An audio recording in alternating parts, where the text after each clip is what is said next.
welcome to the first episode of Privateer and Friends. This is a little podcast show that I figured, why not? Somebody out there might find it to be a little bit entertaining. But this is the first episode, the pilot episode. We're broadcasting from Wernersville, Pennsylvania today. Where in the morning we're going to be delivering these baby bobcats to their home.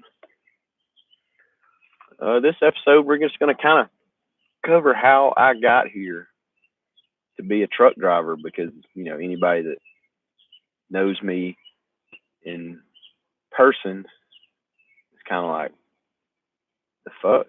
How did that happen? So, we're going to start out with my, my childhood. I was born in a small city in Alabama, and it was actually on Friday the 13th, 1987. So that's a great way to start off, right? And when I came out, the umbilical cord was around my neck. So when people say, "Oh, I came out fighting," I really did come out fighting for my life. So luckily they were able to get that untangled, and I didn't choke to death and die. And the doctor didn't drop me on the floor like I heard that he nearly did. So, yeah. And another interesting fact is, evidently I was eating solid food at 4 days old, and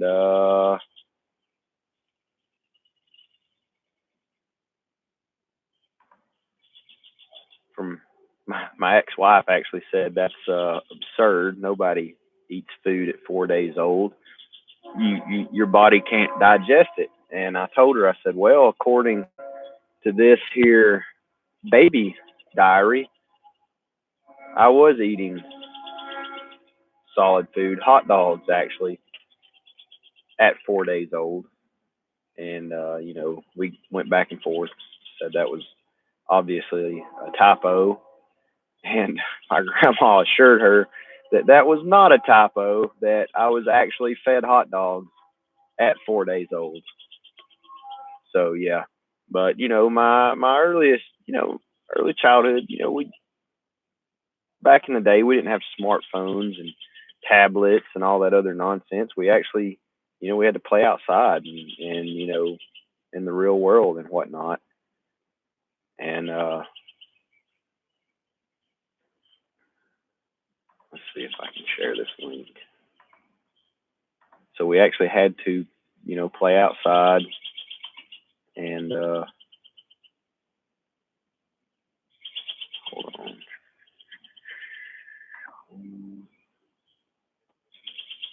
There we go.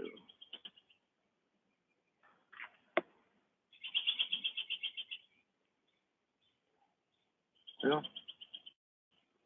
where's it? There it is.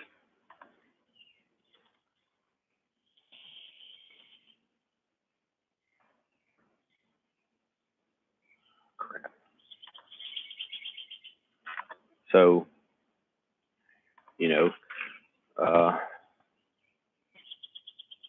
it was, pretty normal up until, I was, how old was I? I wasn't 5 yet. I was probably about 3, 4 years old. My parents ended up getting a divorce. My mom always told me, that I was that I'll always get real emotional when, characters like Frosty the Snowman died or Rudolph got lost in the snow, stuff like that. So,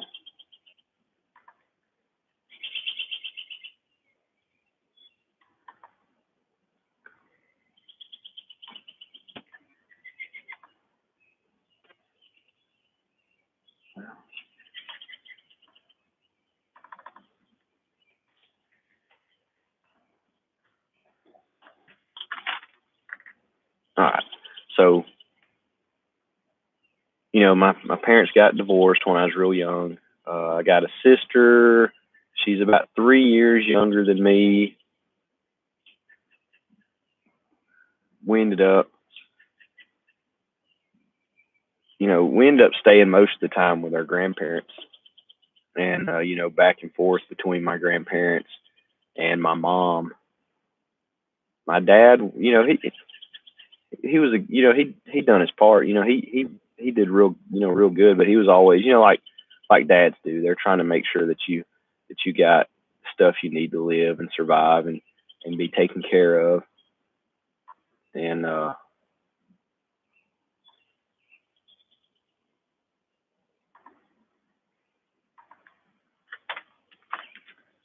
so that's what he did most of the time. He really instilled a work ethic into me and my sister, into me. Yeah. And during elementary school, I wasn't the biggest kid in the class. Nowhere near the biggest kid in the class. So that led to me getting picked on a little bit, but whatever. We adapted and overcame. I always tried to stay positive. High school, had friends. We hung out. We did stuff. My main thing was Future Farmers America. I was super big into that. We did the Scholastic Trap program. That was pretty big to me my senior year. We actually won state and we went to the nationals. We placed in the top 10 or something like that. So we did pretty well. So like my entire high school, like 4 years in high school, like I was really dead set on being like an ag teacher. I love that shit more than anything else.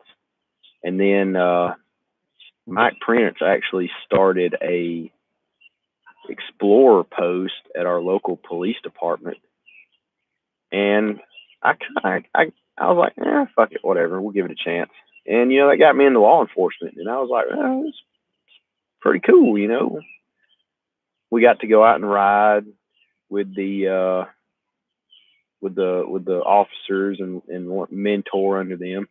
Aaron Nichols was one of the ones that I mentored with the most, and I learned a lot of stuff from him. I remember one time, and I actually told all this to my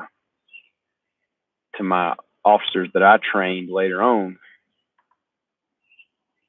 The words that he told me, he said, "Hey, look, ride with as many officers as you can. Take every little piece from each officer that you like, and combine it to how it best suits you." And I was like, oh, that's a pretty good idea. And at the time there was, one lieutenant we had that, bless his heart, he wasn't a go-getter, but he could talk to people in a way that I had never seen since. He could really talk to people.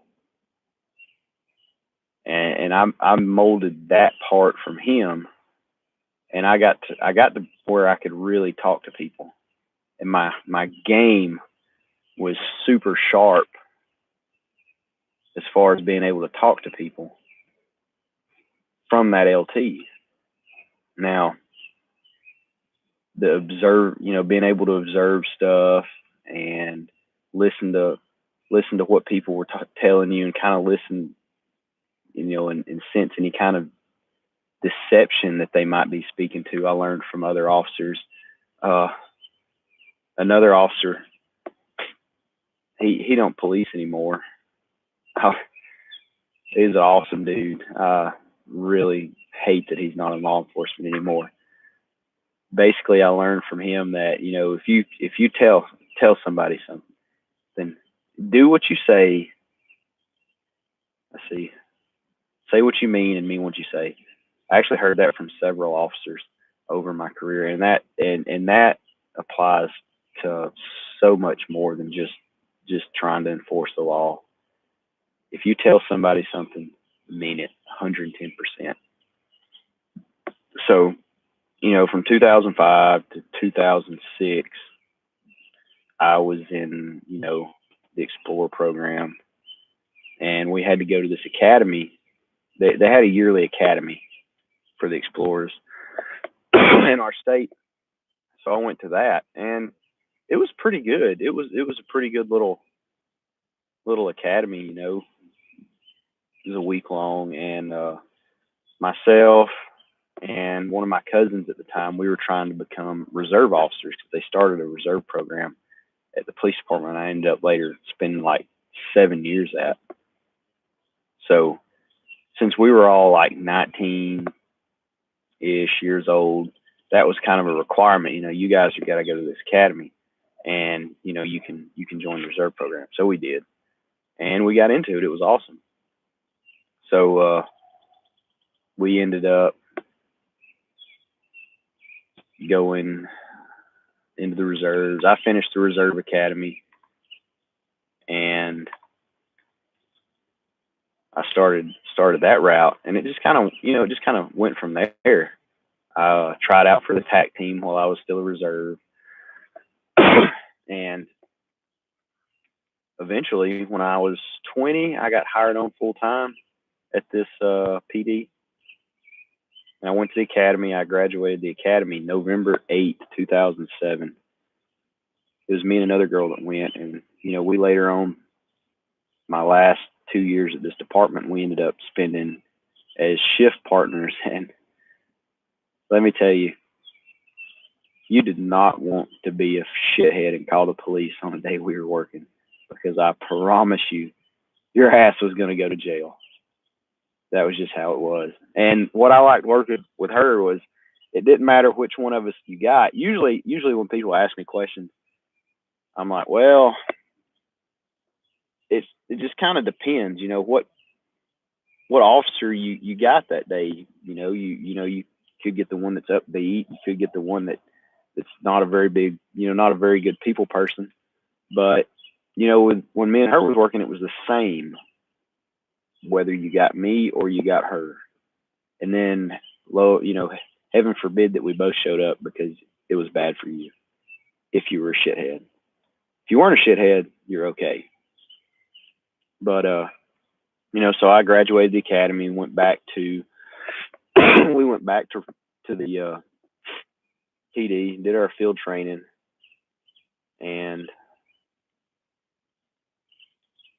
started our shift work. And I enjoyed it. I enjoyed policing, but I just felt like I hope it don't start raining. It's gonna suck. But we started our, it just felt like something was missing. I just couldn't put my hands on it. Like, I guess I just didn't feel like I was challenged enough in the academy or something. I don't know. But about a year after, working at the police department full time, I ended up enlisting in the National Guard, and my goal from then on was to be a Green Beret. That's what I lived, breathed. I brainwashed myself into believing it was tab or nothing. And the power of your mental state is extremely, extremely important, whenever you're trying to do something, because negativity or positivity will affect that. Like, I'll give you an example. If any of you guys ever heard of the Redneck Soldiers, it's spelled just like it sounds, Soul Juz. They have this one song where they talk about going fishing and crap like that. And I don't really care anything about swimming, water, boats, fishing, or nothing, but it was a really good song. And I listened to it a lot. And then I caught myself one day looking at boats. I was like, why do I want to buy a boat? I hate the water. I hate fishing. And I hate swimming. Why am I looking at a boat? That's like an encompassment of all three of those things that I hate. So what I ended up doing, like, the wallpaper on my phone was, what was it? Something to do with special forces. the background on my computer was a skull with a knife through it, the snake going through the eyes and coming out the mouth, and the Vietnam era Green Beret with the 7th Group flash on it. That's what I looked at every day, and I carried my rucksack around with me everywhere because, you know, during the course, that's what you live out of. And I mean, that's all I lived, breathed, dreamed about when I was sleeping. I fed myself that 100%. And I was 100% dedicated to that. And that was my goal. And I was on course to get that. So I went to basic training in 2009 to Fort Benning, Georgia. And my cousin went with me. We had do you call it we had a blast, or would you say it's a good experience? I learned from it and I appreciated it, but I wouldn't do that shit again. But I would tell myself to do it.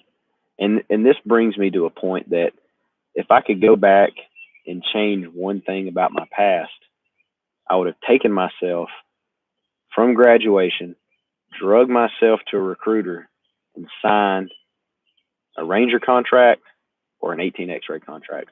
And that's what I suggest all you youngins to really put a lot of thought into it, because you can't go wrong, especially now that our Lord and Savior, Donald J. Trump, has fixed or is in the process of fixing our military. Thank God. Jesus Christ. That last dude fucked so much shit up. It was retarded. But anyway, so we graduated basic training 2009. Like, it was almost the same exact timeline that I was at the police academy, like the year and a half or a year before. You know, like August-ish to November timeline. So I remember one night we went to bed and it was hot as Hades outside. And I woke up the next morning and it was like my entire body was frozen. And there was frost on the ground. I was like, where the fuck did this shit come from? Oh, thank God we live in the South, primarily at the time, Fort Benning, Georgia. So, you know, we started our training next morning, cold as crap. We got to finally wear our old marshmallow TT sweats, and it looked like some shit from a Hannah Home box or some bullshit. And, you know, while we were there, you know, there was a couple of cops there, you know, myself. I ended up being a squad leader for 2nd Squad in 3rd Platoon, Charlie Company 254. Later on, one of my buddies went to the same company as me. He had some of the same drill sergeants I did. Smith. We call him Smith. Oh, now, police. Smith, why you being so mean to them inmates? Anyway, back to my story. So, we were out at the range, and I don't know why in the world I could not shoot one of those M4s to save my life during basic training. It was embarrassing because I was a cop, couldn't shoot worth a shit. I think I qualified like 26, some crap like that. It was embarrassing. But, you know, I had such high expectations and standards for myself, I ended up screwing myself out of a higher score because I just made myself nervous. Anyway, so back to my story again. We later on during the cycle, I remember we were out at this FTX, and we were like, about like now, like, yeah, probably about to start raining. So we were doing one of our patrols, and we come out of this building. This was kind of like this one right here behind me. 10, just concrete floor, you know, Anybody that's been on a military base can tell you it's out in the middle of nowhere. And the drill sergeants were like, we're going to stay here tonight because it looks like it's going to rain. Let me try something with the lighting. Hang on.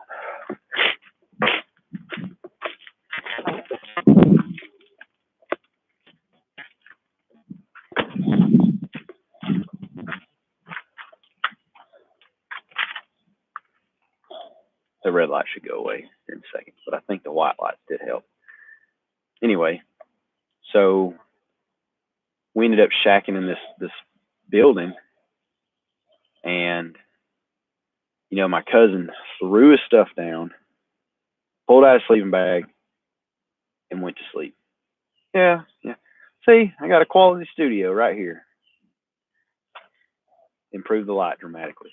Anyway, he threw his stuff on the ground, went to sleep, and I was like,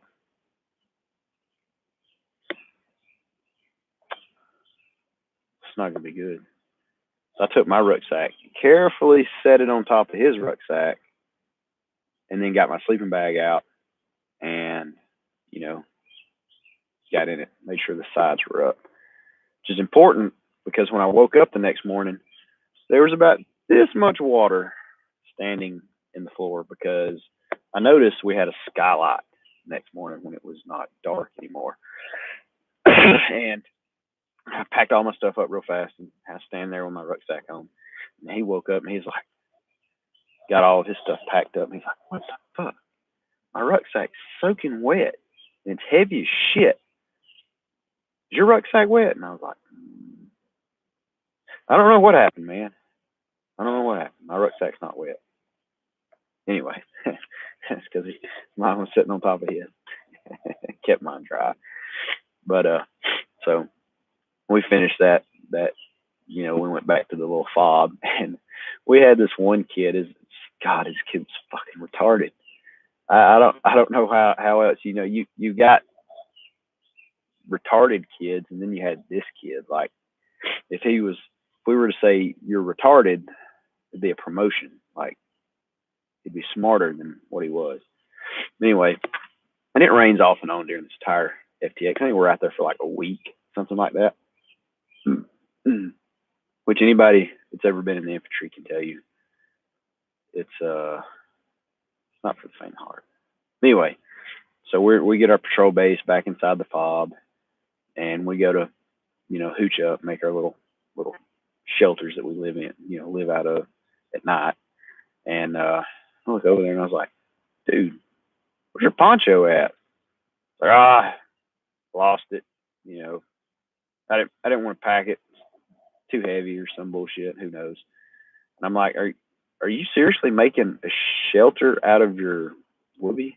You realize it's made out of cloth, right? It's a blanket. It's not a tarp. And he's like, yeah. I just need something put out here. Keep the drill sergeants off my back. Blah, blah, blah, blah. I'm like, whatever, dude. You're fucking retarded. Anyway, it rains that night, and wake up the next morning, and his shelter has collapsed, and you can see his outline under this soaking wet blanket that's just drenched with water. I'm like, oh God, why?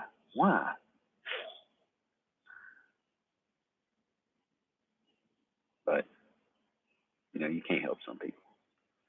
So we ended up finishing up that FTX, ruck back to crap. What's that hill called? It's only been like 11 years, guys. It slips my mind sometimes.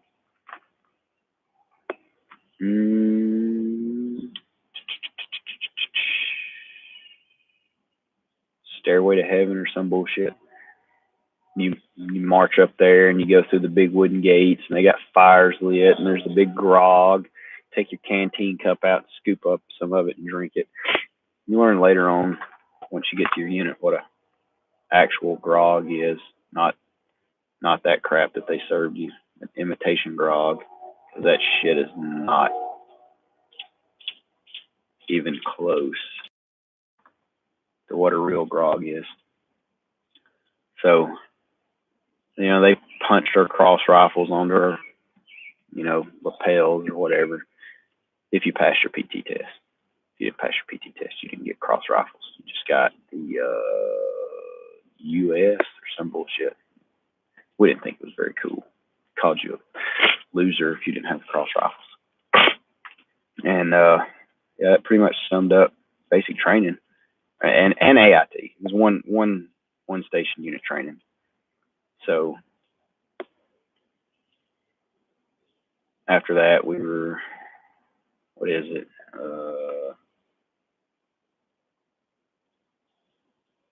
Crap. Clean up, whatever you want to call it, where we're cleaning up all of our crap and turning it back in. We were the first ones in our company to have M4s, believe it or not. Yeah, buddy. They even had Cosmoline in them when we first got them. So, yeah, go infantry. After that, went back to my hometown where I started policing again. It's been about, got a viewer.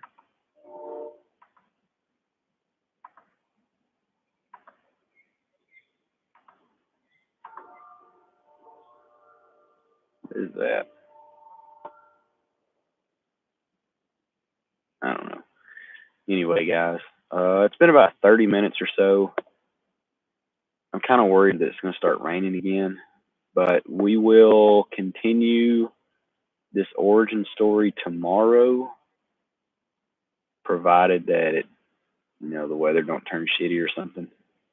So, if you guys enjoyed this little stream, you know, hit that like button. Remember to subscribe and leave me a comment. You know, see you guys later.